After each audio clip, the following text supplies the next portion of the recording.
அம்பர்லாவுடைய பாவாடையில் இடுப்பில் நேராக எப்படி கட் பண்ணுறது அப்படின்றத போன வீடியோவில் நம்ம பார்த்தோம். அதே மாதிரி இந்த இடுப்பு பக்கத்தில் இருந்து நம்ம கீழே அம்பர்லாவுடைய வளைவை எப்படி நேர்த்தியாக கட் பண்ணுறது அப்படின்றத இந்த வீடியோவில் பார்த்துடலாம். கரெக்டாக இந்த மாதிரி இடுப்பில் 2ஆக அப்படியே மடித்து வச்சுக்கோங்க. மடித்து வச்சுட்டு உங்களுக்கு பாவாடைக்கு எவ்வளோ உயரம் வேணுமோ அந்த உயரத்தை எடுத்துட்டு நீங்கள் அளவு எடுத்துக்கோங்க.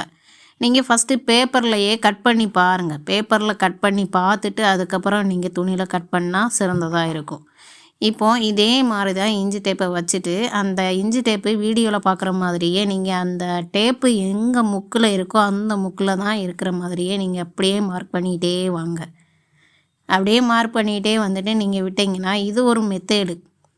இந்த மாதிரி நீங்கள் அம்பர்லாவுக்கு வளைவு கொடுத்து கட் பண்ணி எடுத்துக்கலாம். இன்னொரு மெத்தேடு ஈஸியான மெத்தேடு, அதையும் நான் சொல்லித்தரேன். ஒருவேளை இந்த மிச்ச மீதி துணியெல்லாம் இழுத்துக்கிட்டு அலைய முடியாது அப்படின்னு நீங்கள் நினச்சிங்க அப்படின்னா துணியெல்லாம் இந்த பேப்பர் மடுக்கிற மாதிரி மடித்து எடுத்துருங்க. மடிச்சுட்டு இப்போது அதே 8 இன்ச்சு உயரத்துக்கு அளவு எடுத்திருக்கேன் நான். நீங்கள் உயரத்துக்கு எவ்வளோ வேணுமோ அந்த அளவை எடுத்துட்டு அப்படியே அதை நேராக கட் பண்ணி எடுத்துக்கோங்க. நேராக கட் பண்ணதுக்கு பிறகு இப்போ சைடில் அந்த வளைவு கொடுக்கணும் இல்லையா, இந்த வளைவை எப்படி கொடுக்குறது அப்படின்றத பார்க்கலாம். ஃபஸ்ட்டு மடித்த மாதிரியே நேராக இந்த மாதிரி இடுப்பு பகுதியில் நேராக இருக்கணும், அதை கவனமாக பார்த்துக்கோங்க.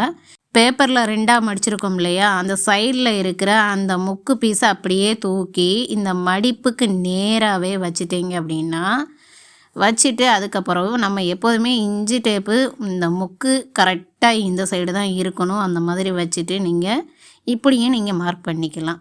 இது நம்ம மார்க் பண்ணதோட இந்த இடம் இன்னமும் குறுகலாக ஆயிடுச்சு பார்த்தீங்களா. முக்கியமாக நீங்கள் இதில் தெரிஞ்சிக்க வேண்டியது இன்னொரு விஷயம் இருக்குது. என்ன அப்படின்னா, நீங்கள் இந்த வளைவில் கட் பண்ணும்போது பிசுறு இல்லாமல் கட் பண்ணுங்கள். பிசுறு இல்லாமல் கட் பண்ணிங்க அப்படின்னா தான், ஏன் சொன்னேன்னா அடியில் நம்ம 1/4 இன்ச்சு அகலத்தில் தான் மடக்கி தைப்போம்.